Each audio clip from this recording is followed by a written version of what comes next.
Hey guys, welcome back. BDCKR here. We're back with our weekly P&Q&C&A&T videos. This is season 6, episode 37.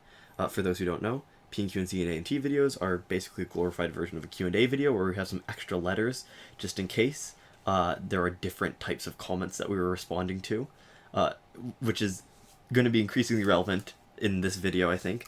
But the important part is that it's Q&A and that it's also available on all major podcasting platforms that you can check out by clicking on the links in the description if you're currently on the video format for it. Mm-hmm.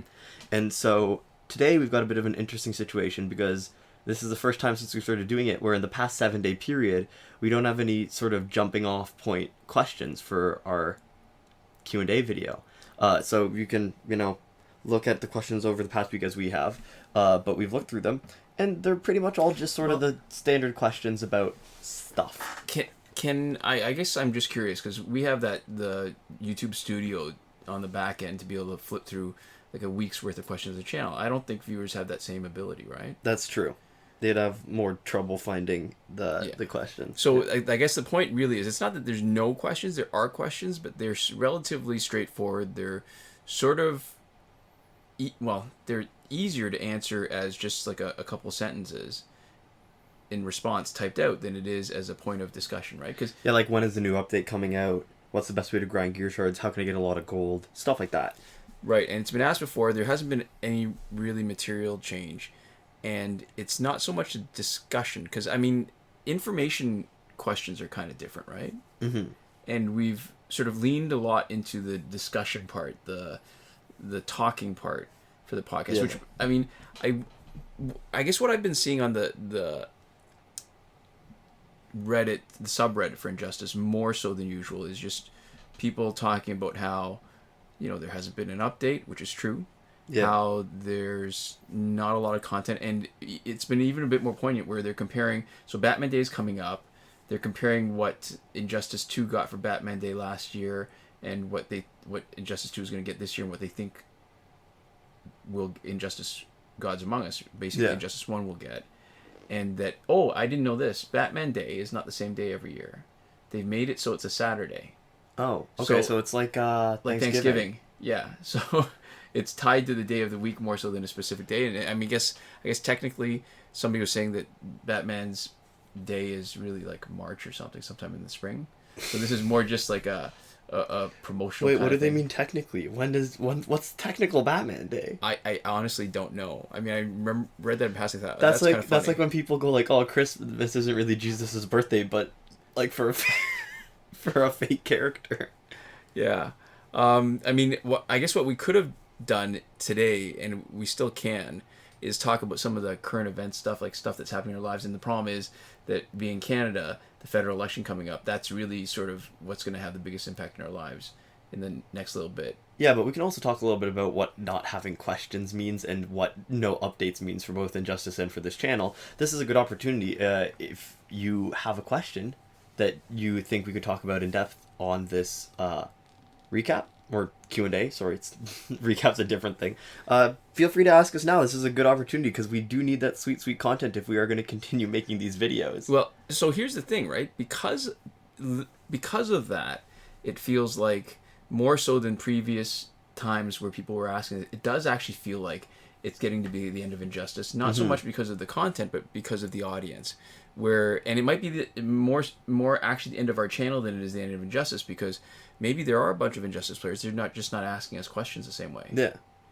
And I think that's really what's happening, because no matter how quiet the weeks got, there were weeks where we had a lot less views. There's weeks where we had less ad revenue, but we never ran out of questions. There's always at least a couple. Yeah. Yeah, as just, something interesting. Mm-hmm. And never mind whether it's something we've done before or not, right? Because even then, like, we don't mind rehashing stuff. Yeah. But I wonder if, I guess the first question is, what do you think is going to happen to this channel when Injustice really is no longer supported as an online kind of game? And whether that, is people who are listening to this, the Q&A part, I think are probably kind of diehards, not necessarily for Injustice, but sort of for what we've been doing for a while, right? Yeah, I think the thing is I just don't know what other content we'd make. Even like there's even for people who theoretically, whatever subset of people who just want to listen to us talk, I don't know if we can make that much content from like without injustice at all, right? Because really we've been sort of leaning on questions from users, right? And a lot of those questions, our fallback is we can always just talk about injustice when, you know, there aren't other things to talk about, and that's not really a fallback, right? But I mean, I think the more we end up talking and getting on random tangents, right? And I think, you know, from whatever portion of people are here for injustice and listening to us as secondary, or just hearing our voice in the background, or even people who actually listen to our opinions, I don't know if it's viable to sort of make this content just for us personally separated from injustice. Right. Just for like, you know, people coming back in on the channel and asking questions. So I'm not sure what we'd do. I'd like to say it would be cool if there was some sort of pivot we could do, but I'm not seeing one. And I think it would probably just have to be some sort of, you know, if we stop making content, it obviously wouldn't be a forever thing. It would be more of like a hiatus, right? Yeah. If we ever figured out something else to do, right? But I think we would. But it would definitely have to come back as something different. Yeah, for sure. So I don't know. I mean, what was your hope? What did you expect from this channel when you first started, or did you have any expectations? When we first started it, I don't think either of us had much of an expectation from our channel. We basically just made a video tutorial, which is like, this is a good video tutorial for the thing that I wish we had a video tutorial for, right? Yep, it was sort of the content that we wanted to see. And now I think at this point, it's just become sort of, it's remained fun and become, I think, increasingly, in a lot of ways, the actual production of content itself has become increasingly enjoyable. Right. The production's always been easy, I think, right? And we're getting better at that as we do it, but we're getting back to that kind of the kind of thing that I never realized until we started doing this, was that coming up with content was actually the hardest part of it all. Yeah. So I'm not entirely sure. I think there's stuff that I want to do, but just I don't know if any of that sort of fits in with making stuff for YouTube, right? Right. So it's definitely going to be an interesting question. And anybody in the comments, I mean, we've had people say, like, you should branch out, you should do whatever, you should do different stuff before. That's another thing that you can ask us here that we can talk about, because I think just from a practical standpoint, none of the other things that I'm willing to talk about, not willing to, that I think I have any sort of place meaningfully talking about, right? That I have enough expertise on, or that I even just have enough things to say about it that it's worth listening to, is the kind of thing that you can make like YouTube content centered around. Nothing else that I can think of that I can do would be like enough to be the core of a channel. See, and I'd totally be willing to make this like a book review channel. The problem is I don't read enough books. Right, yeah. Exactly. It takes too long to read. I mean, I guess if we were willing to do something like once a month instead. I mean, it's weird, right, thinking about it like this, because up until now, all those things, you know, all those comments about injustice being dead because they're not supporting it and stuff, it never felt quite real the same way. Mm-hmm. Because no matter, I mean, there's always that guy who's, you know, the sky is falling, the game is dead, and, you know, it's been a very long time that people have been saying injustice is dead. Yes, probably for about 4 years. Yeah. And you know, then something would happen to remind people, yeah, it's not. But so here's the thing, right? Because Injustice Gods Among Us Mobile as a game started out as a promotional tool for the console game. Mm-hmm. That console game, I think, has reached really the end of its life. Oh yeah, Injustice 1 I don't think anybody is talking about or playing anymore. Right. I mean, and never mind, I guess even if you're playing it, nobody's buying it anymore. People are playing copies that they bought years ago. So then it became an issue of it trying to support itself through purchases. But then when a game becomes less popular, you've got a lower volume of people. Whether you rely on the larger crowd or specifically the whales, either way, your chance of getting a hit monetarily from your players just drops and drops and drops. Yeah. So then it's no longer viable as its own kind of game. It's, you know, it's not Candy Crush. People are not buying stuff to get past it when there's just so much. That's true. That's you know what I mean. That's so much that's available. I mean, maybe it's a victim of its own free to play roots. Is that what it's called? Free to play. Games that are free to play. Yeah. Yeah. Yeah. No, I just sometimes I think I'm not as hip with the lingo, so I think I'm no, just, free to play is right. F2P.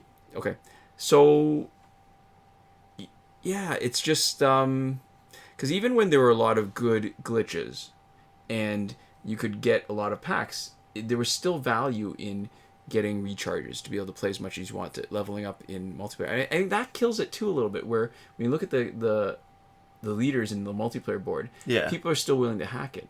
Or maybe it's not that people are willing to hack it, but that people who have been hacking it are still doing it, and now that they're not maintaining it, they're not as the developers are not as quick to clean up. Yeah. And that becomes a problem in itself, right? If you want to encourage people to play independent of the new content, then what are the draws? Mm-hmm. Yeah, so the game is definitely, running into some. It's in a little bit of a slump right now, for sure. Yeah. All right. So what do you think? I mean, because here's the thing that was always interesting to me, right? Because you grew up in the world where cable TV was much less of a thing. Yeah. And I think I've made this comparison before, where it feels like having a YouTube channel is almost equivalent of the old days, where you'd have a community cable channel where you'd have really, sort of amateurs, that would be us, making a show and just doing their thing and participating in this world that you see, that comes into your home, that you consume all this content that's meaningful to you, and getting to participate in it is just really kind of cool, because the cost of entry is so low. So what has it meant for you to be able to do this for the last 5 years, 6 years almost? It's definitely been really cool. I think it's been really surprising to get the response that we did. Like what? What's surprising? I just I think the thing when you see media like this, a lot of the times, the stuff that you're seeing is the stuff that everybody else is seeing, so it's very popular, right? And I think a lot of content, and I think that's one of the reasons why a lot of especially younger folks who watch a lot of YouTube make channels with expectations of it blowing up, is because when you're only watching people with like more than 1 million subscribers, like 1, 5, 10, however many million subscribers, right? Right. If that's what you see, that's what the platform is to. It's a lot of well-known people, right? And so sort of that space within that, I think the more I've spent on YouTube, the more I've looked at, whenever I'm watching content, what kind of following it's getting, and been able to sort of parse that in terms of what I've been able to get, right? And it puts things into context for me better. When I see something that I really like, and then I look and I see how many people have subscribed, right? Or how many regular watchers it has, or something like that, right? It's just been really sort of, I think, useful and interesting to me, right? When I look at a channel that I have loved for a while, like Polygon, right? With like a low number of subscribers, I think it's still under 1 million subscribers, right? And sorry, under? I think it's still under 1 million subscribers, because it is part of Vox Media Company, right? And I mean, they've gotten sponsors from Old Spice. When they did one of their E3s, they have multiple people who work on their video team, right? They are employing like a group of people, right? And when I look at that, right, like that's really interesting to put into context, right? When you put into context of what we have, right? Well, yeah, I think that's the most important thing, right? Having context, because otherwise, 100,000, 1 million subscribers, that's meaningless, right?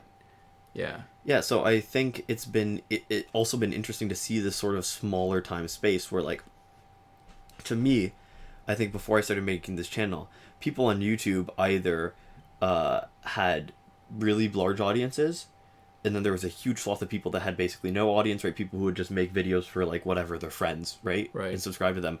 And I think the sort of in-between space that we're in right now is a lot less visible to me, right? Yeah. Of like the really sort of small creators, like on the up and up, right? Or not on the up and up, but just like, who had found like sort of a little niche, right? Up and up was like a few years ago. That's true. Up and up was the wrong term. And it looks like YouTube Space Toronto, they're closing it down, right? Right, so that's interesting too, right? So that they've still got the facility, so if you want to use the facilities to their sets to film stuff, that you can.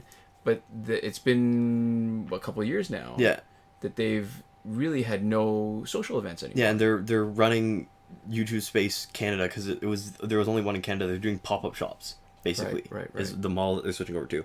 And going to an event at YouTube Space Toronto and seeing like a network of creators. And the thing is, there's a bunch of really big creators that have come out of Toronto. Just Rain, Superwoman, Oh, Lily Singh. She's got her. She's got her show. Lily Singh was out of Toronto or Ontario at least. Yeah, she was Scarborough. General area. Yeah. So there's been, but the people that would show up to like a YouTube Space event were all pretty small time. Us. Talk to some people who at those events who had much larger audience than us. The people who work on the animation for Crash Course Cafe. Right. There was who is the person who runs Bufferfest? Oh, he was a Star Wars guy. Yeah, but so he's been viral and whatever. But the majority of people there were creators with pretty small channels, a couple thousand subscribers, maybe 15, maybe 10, maybe 20, right? Yeah. And it was sort of interesting to see, I think for everybody that we saw there, obviously they've made YouTube a larger part of their life than the people who aren't showing up to the events, right? Right. But it was sort of interesting to see those small and mid-time creators who are doing stuff for fun because they're passionate about it, right? Not because they were reaching big audiences. Or wanted appetizers like me. That's true. The food there was really fancy. Yeah, it was. Like, they had some fun stuff too. Yeah. Is that to me? That's all those kind of changes are bigger signifiers actually to me that. Maybe this is a space that's, when in your relationship and you sort of grow apart a little bit. Yeah. And it feels like it's all these, these You're saying YouTube signifiers. YouTube is giving us a sign by closing down the YouTube space. They're like, Well, it just said it's in a different direction, that maybe it's not cultivating. Like, what's weird to me is, so that what we've got right now still, in terms of the number of views and the number of subscribers, is still what some people who are outside looking in are aspiring to. It's still more than I would have ever expected having started this channel, right? Right. Like, uploading the first video, this is still a level which is much more than I would have ever expected. And we are literally talking this video about the potential end of the channel, right? Right. In the sort of immediate future, us being unable to make content as we currently do. Right. And with no sort of specific plan for it. Future content. I mean, and the recap will last until Injustice dies. Potentially. Or, if we're not making content and people don't care the same way, and whatever, if it dwindles like this, there might be some point where we just not making that too. I think the real question to me, more important than when the channel dies, is when do we close our Patreon because we're no longer making content that we feel comfortable allowing people to give us money for. All right, so that's a question that I think you should be able to answer pretty clearly, only because that goes directly to you. Yeah, I mean, after the first bit where we got the microphone. Yeah, I've felt really, really lucky to have had Patreon supporters at all, and astounded at the amounts that people have been willing to give us and for the length of time that they have. And I'm thinking, like, I don't think it would be that many more videos where we only have this many questions where I would feel sort of bad at that point, continuing to even just have an open Patreon, right? Allowing people to support us that way, because I think, to some extent, I still don't understand the cost value analysis that the people who are supporting us are doing to decide that they're willing to pay us up to like $15 a month, US, right? But past that, I think I would almost not be able to condone somebody giving us money if our channel really slows down and we stop, if we have to skip a week every once in a while for our Q&As. Right, and it's funny too, right? Because, all right, so you're back in school now. Yeah. And last year, you were actually living on residence. Mm-hmm. In residence? On residence? What's the proper preposition? I don't know. I think. Yeah, so we actually had to work to make this work, to be able to do it. Now that you're physically here and we're able to do this, it's actually harder. It goes back to the whole idea of the content is actually more important than the mechanics behind creating this video. Yeah. Some interesting questions. I don't mean to make this episode too melancholy. I don't think this necessarily has to be sad. We're not and we're also not complaining. Yeah. Oh yeah. I mean, this has been like a wild and crazy ride. Yes. I mean, I think you're speaking in past tense now. Yeah. No, but all right. So because I guess I don't see more new stuff happening on the horizon. Yeah. All right. So what's been your favorite thing about having a YouTube channel? I don't know if I can answer that. There's been a lot of really cool sort of small things that have each been really cool on their own, which is hard to. All right, so let me start. Them. Yeah? Let me start because I think I can come up with a couple. Okay. My favorite thing has been being able to get advanced reading copies of books. So having the venue for doing book reviews, being able to reach out to publishers to say, hey, we have this thing, and if you send us books, we will make your book part of our thing. And they would send, and so, or the reason why I'm thinking that is just the other day, with no hustling at all, we got so there's, I don't even know how to pronounce his name. It's spelled Cixin is his first name. And his last name is Liu. And he's a writer. He won a Hugo Award for the translation from Chinese of his book, The Three Body Problem. And they sent me a copy of his latest book that's coming out in October, Supernova Era. It looks really interesting. I thought, man, I still remember how excited I was the first time I thought, oh, we could try to do this. And it actually worked. They sent us books ahead of time. And that's been my favorite thing about doing this whole channel. Yeah, I think there's been a lot of really good moments. I think the first time we had a video that surpassed 100,000 views. That was a really big landmark, right? Just the initial explosion. Once you got 100 subscribers. That's true. Yeah, and I say explosion, right? It just comparatively, for us, it was, right? It wasn't like an explosion of popularity, but just when we were making stuff and so many more people than we had ever imagined would watch it, were watching it.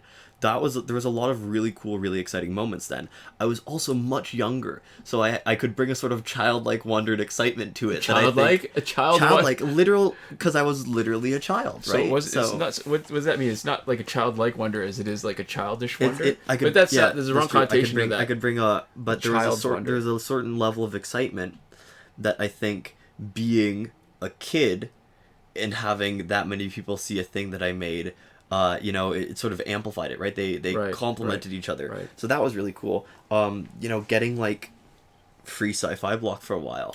Oh, right. That was kind of cool. Because we got one. They said we were... Sorry, so that's... All right, so for the people who don't know and who didn't watch us at the time, that was a subscription box that was themed around science fiction. So, because we were canceling our Nerd Block subscription. Right. That's right. That Nerd Block used to be out of the Toronto area, like it's out of Stouffville, I think. Yeah. Before they went belly up and they got bought out by somebody in the States, and they're sort of back as a different thing. Yeah. Like Insight Studios or something. I don't know, but yeah, okay. But it was, we were canceling, and they said, hey, we can send you our new block that we're doing, Sci-Fi Block, if you want a review copy. And we're like, yeah, that's great. And so we got it. We thought it was just 1 month, and then the next month one just showed up at our door, and we said, oh, I guess they're gonna send us a couple. And a year later, I think that our theory was that they were going to send us like 3 months or whatever, like a 3-month cycle. Probably made sense. Right, because that was the short subscription that they actually sold. Yeah, because it's like it's a quarter of a year, right? You get a couple people, get a couple blocks, right? You sort of let it be a recurring thing on the channel, and then they sent it to us for like a year, and we, with no communication, they weren't like, hey, we're gonna keep sending it to you. It just kept showing up, and we were pretty convinced. Well, not convinced. We had a theory, at the very least, that it was a mistake, and that somebody had just basically said, send a box to this person, and it was free, and so they, because it was free, they weren't like checking credit card information. There was no reason to update the file, right, and that they just kept sending it out to us, and somebody's going to realize and stop sending it. And they stopped sending it to us without any fanfare too, right? Yes, that's right. So they stopped sending it to us without specifically letting us know, which adds credence, if anything, to the theory that it was just a mistake. It was, but you know what was funny? It was maybe a few months before they were starting to run into trouble. Yeah. So it was the same year as the beginning of the year where they started running into trouble, and they couldn't deliver a couple boxes. Yeah. And then there's all that controversy, and that's when they went belly up. So we didn't realize it. We just thought that they had rectified their mistake, but perhaps we were the canary in the coal mine in that situation. That's true. Where they had to start looking at where they could prune expenses. And as far as expenses go, some YouTubers that you're giving it to for free who are giving you, I think, no click-through conversions. Although, all right, so what's interesting about that, right? So there was a couple of other subscription boxes. Yeah. Where they would have, I guess, affiliate programs. Yeah, and so it's like a commission. Yeah. And there was one box, the 1UP box, where it actually paid out a few times. Yeah. Because you would get like $5 or $8, whatever, per sign up. From the one video. Yeah, and some people signed up. So I remember emailing them and saying, hey, this is our video that's actually gotten a few signups. You want to send us a few more samples so we could try to generate more business for you. And they actually did it. Yeah, it's been a really interesting ride. It has been, yeah. So that was some, cool moments and stuff we got. I think the per unit of user interaction stuff that I have felt the most sort of surprised and excited by has definitely been our Patreon support. There's been a few people. Okay, so I should be more, now that I'm thinking about it, because I didn't prepare anything for this. Now I'm thinking about it, there's been a few other cool moments. Yeah. Where Lee Remedios. Oh yeah. The MMA fighter who's out of the UK, and he actually we chatted a little bit about some of the glitches and stuff, and I ended up looking at his channel, which is pretty cool, and we ended up doing a weighted chin-up competition, sort of. And we've met some really interesting people. Yeah. There was the one horror writer, the award-winning horror writer, and we reviewed one of his books. Yeah. I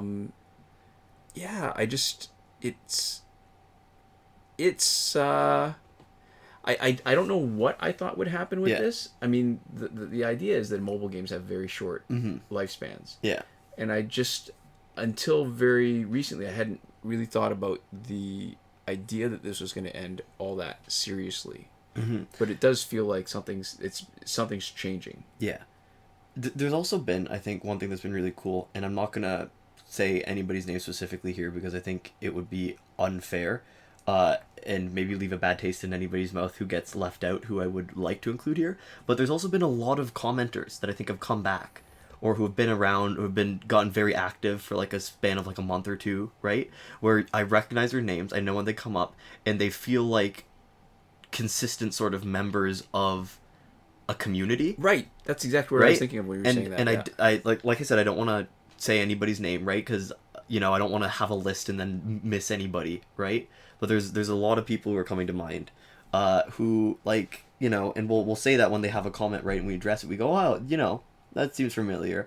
I'll have seen them around. And there's people who have done, I think, who contributed a lot more to the channel or invested a lot more in the channel than I ever thought people would be willing to. Like, for one of our subscriber specials, when we had a challenge, right? Where we had mentioned something sort of offhand once or twice in our videos, and we had a fact about ourselves, right? And they had to find it to enter, and the person who ended up winning went through like our entire video catalog until they found it, watching our videos at like 2 times speed, right? And I think that was a really cool moment because we were sort of expecting that to be the sort of thing that nobody, like, that it would be really hard for people to enter in, and there might be like 1 or 2 people who did it, but there was more people who answered it than we thought. There was a handful of people, and we did that, and our sort of half expectation. We've done a lot of things where we half expect them, or are hoping that they don't, but on some level believe it's very likely that they won't work out. So when we did that, right, I think I was like, I don't believe people are going to put that much time and effort into it. I don't know if it's possible that we're going to get anybody who's willing to go through our stuff and respond. And then somebody said, yeah, I looked through your entire video catalog. And, when we started our Patreon, I was fairly confident that we would get almost no or no support at all. I thought it was likely that, maybe a couple people give us $1 a month, right? And that was it. And we had sort of made the other tiers because Patreon will give you this information basically about like building something that people will actually want to support.